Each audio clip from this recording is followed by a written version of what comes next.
So my persistent story begins in 1991. I was a product manager at the time at Microsoft. 25 years ago, I had just moved from Hewlett-Packard to Microsoft, and we were working with persistent systems to port over a graphics library so that we could do graphics with Fortran of all things. We didn't have enough resources internally, so we had reached out to persistent systems to help us make that happen. Yeah, this was pre-internet, right? The internet was a gleam in nobody's eye at the time, so you had to deal with phone calls and faxes. Yeah, it was challenging from a communication standpoint. We'd collect bug reports and we'd print them out, and late at night I'd fax them off, and in the morning I'd get back response in the fax, and it was a good working relationship, a good rapport between us.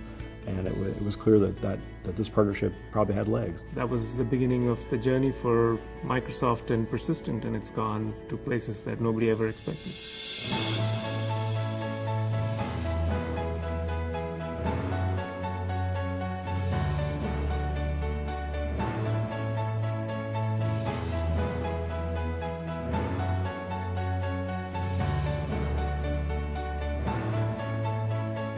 One thing that I found with Persistent is they already know the technology. Your guys and girls are already up to date with the technologies, especially our own, which makes it a lot easier for us to be able to go and deliver assets to our field because there's no ramp-up time.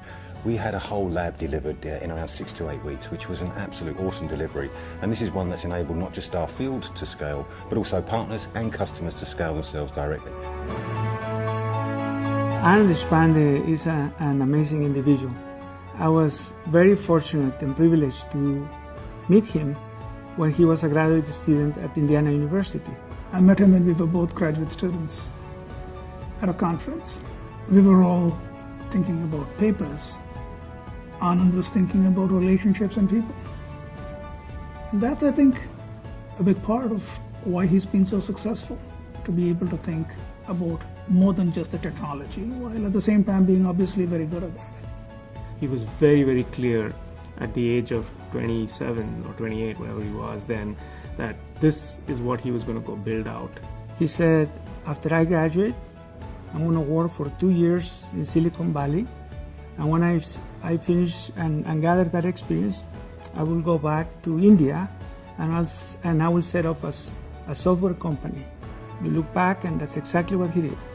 The ability to take a risk, the ability to be focused and disciplined. The endurance he has had creating this amazing company, be able to have global presence, is really inspiring.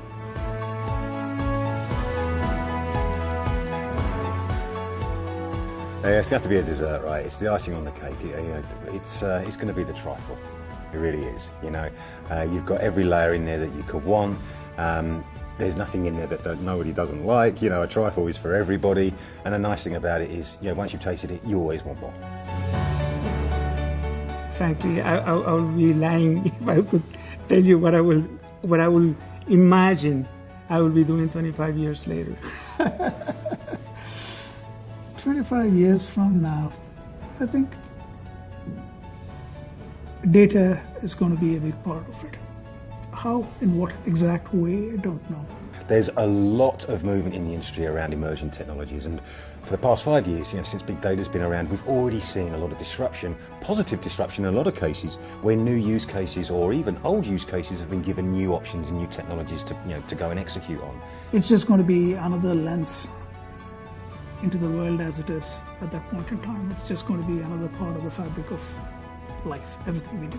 The new insights, the emerging data types, that's exactly where you want to land in big data, because you can do so much in a single platform, which then you can serve into a SQL-like platform or to a more enterprise or governed platform for that consumption. I totally expect that Microsoft and Persistent Systems will continue to have a great relationship, and we'll continue to find projects which we can work on together. 50 years from now, very likely, Persistent will be right around this whole data thing, whatever it looks like.